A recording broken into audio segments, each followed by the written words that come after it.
Class, we're going to be covering how to defend against a double probe cannon rush gateway cheese. Now, it may seem like this is a very difficult thing to deal with, and that's because it is, especially if you go hatch first. But I'm going to show you the way to do this. So this is time to make some drones. I tend to go for a 17 hatch. It just works out well because that's right around the time when you have 16 workers mining minerals. So this is a hatch first build. Now, step one, what is the most important way to stop Proxy and cheese in StarCraft? Have an overlord go around the proxy locations. What are the most common proxy locations? Well, for a cannon rush, usually it's by the Zerg's natural expansion. They want to kill a base and get ahead. That's kind of their game plan. In other cases, sometimes they'll have proxy gateway set up. Usually, an opponent will set up proxy to the side of your base as opposed to directly in front of it. Most proxy players know that overlords tend to depart from the Zerg base and go across the map. So what I do every single game against Protoss and Terran, and even sometimes against Zerg, to see some Ling Bane set up for 13-12, is I'll send my second overlord, this friend here, this is Francisco, the funny business overlord. He's going over here, way over here, to check for proxy all along this path. And then he's going to go over here to the Protoss main base. So it's a nice L shape. Second overlord is taking a big L over to check the proxy, and then over here. This was decided way before this probe was going over here and setting up this pylon. But lo and behold, what do we have? None other than a pylon probe. So, what's the amount of workers you pull? 2 drones per probe, 4 drones per building. If you see one probe, oftentimes it's either a fake or a budget cannon rush, where they're just trying to make the minimum amount of cannons to deny the base. This is more committed.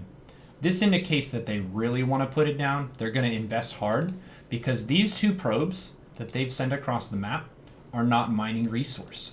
Workers mine resource at a rate of 1 mineral per second, so they're cutting into their mineral income very substantially at the earliest stage of the game. So this is a big commitment. What this means is we are also going to make a big commitment here with workers. So one thing I do is I pull a bunch of drones. How many was this? 8? I actually have 12 in my army hotkey. So I boxed 12 drones, and I have them in my army hotkey. We're fighting now. I don't have a pool yet. I'm going to drop one here before too long. But drones are my army at the current stage. There's my pool. I'm not going to take gas here. I actually ended up pulling some more workers. So this is 12 total against 2 probes. And how do I micro this? I want to be killing stuff and preventing pylons and power from being established. I want to kill probes if I can, and I want to make it more difficult for probes to be able to set down buildings. If you have 2 workers just chasing a probe, it's really hard for them to get an opening to drop a structure. So here the probes are going through. I want to kill this pylon, and then I send 2 drones to get this probe. There's a cannon there.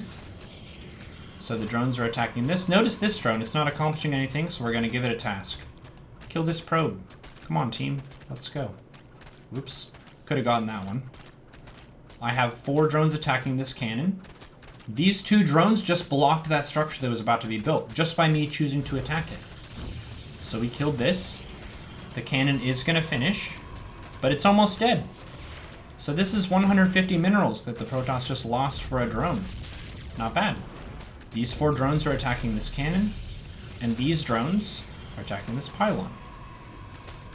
This cannon finishes, gets canceled. Cool. This pylon finishes, so we're going to get to kill it. That's really nice. Cool. This pylon is going to finish. I wasn't sure if you could kill it before the Zealot comes out, but they did chrono boost it. So, nope. So here I'm just going to drop a spine. I made a queen in the main once I have the money for it. And then we'll drop a spine. Spine is nice. It's a nice fast way to kill this. And if there are any more structures, I can clean it up pretty fast. You could also just make lings, probably. So I don't have Ling, so I'm going to pull drones. Drones can fight. Pulling back the low workers is good to do if you can. It's a pretty stressful situation. It's also stressful for the Protoss, right? Cannon rushing is not the easiest thing. It's actually an art form that's been passed down for generations. So, cool. This is basically a win. Protoss can choose to play it out. Notice they do have enough mineral to be able to drop a gateway and then a nexus. But the downside is this has been such a really big investment. Multiple workers have been lost, and they have almost no tech. There's no cyber core. So the opponent just opts to leave the game here. So this was a pretty crushing defense of a cannon rush. Sometimes if it does get established, what you could do is forfeit the natural and say, all right, there are 2 cannons here. My drones aren't going to be able to beat 2 finished cannons and a zealot. So I'm going to fall back to the main, drop a Roach Warren and a Spine and take 2 gases. And you could do a 1 base Roach Queen Nidus into their main if they commit to something here to kill it. Because if they're building a bunch of cannons at your natural,